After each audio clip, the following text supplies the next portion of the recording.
నిర్మల్ జిల్లా శ్రీ విఠలేశ్వర మందిరానికి కుబీర్ గ్రామ ఎలక్ట్రిసిటీ ఉద్యోగుల విరాళం.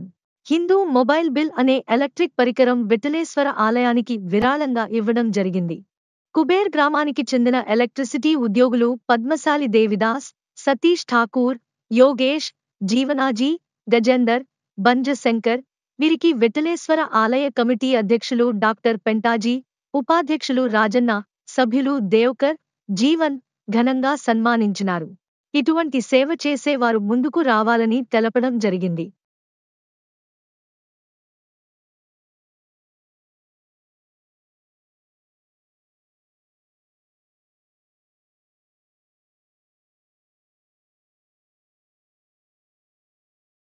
మరిన్ని అప్డేట్స్ కోసం మా ఛానల్ని సబ్స్క్రైబ్ చేయండి.